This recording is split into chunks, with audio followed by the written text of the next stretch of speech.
Right, the graph of f undergoes a transformation defined by this transformation to become a graph of h. On the set of axes above, sketch the graph of h. Indicate clearly on the graph the coordinates of any x-intercepts. Well, they didn't ask for the formula, although let's set it out. See, x2 is found, the transformed xy becomes x2, and x1, y1 is over here.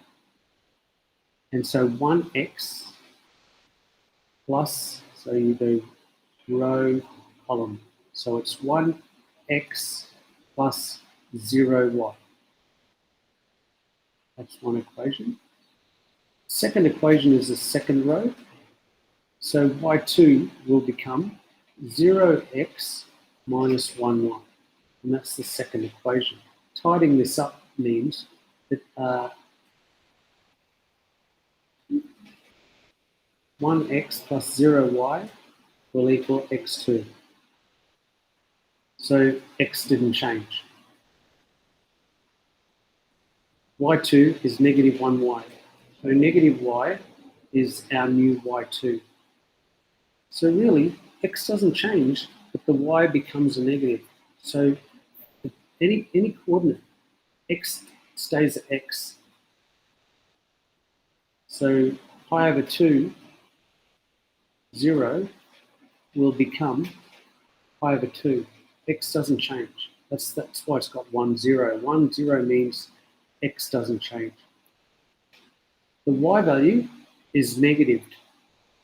That's why nothing changes. X doesn't have any effect of 0x minus y. So 0 stays at 0.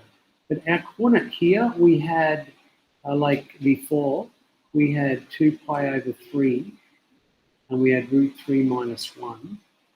That would become 2 pi over 3, root 3 minus 1, root 3 minus 1 becomes still 2 pi over 3, but instead of root 3, it's negative root 3, and instead of minus 1, it's plus 1.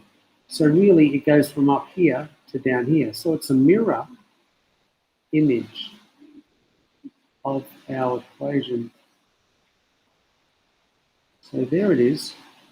That's the sketch. On the set of x's, sketch the graph. So the sketch of the graph, it's a reflection. And some students even look at that matrix and have memorized the fact that that is a reflection in the y-axis. If it has negative 1, 0, 0, 1, that would be a reflection in the y-axis. But we're dealing with a reflection in the x-axis, and it says indicate clearly the coordinates of any axis intercepts. All right, so we're going to clearly here that that's pi over 2, 0, it's still, and here, if that's negative 1, that's positive 1. So 0, 1 is the two x-intercepts, okay? So y-intercept is 0, 1, and x-intercept is pi over 2, 0. That's indicated clearly enough by pointing it and doubling up with the coordinates. So make it clear what the x-intercept coordinate is and what the y-intercept coordinate is.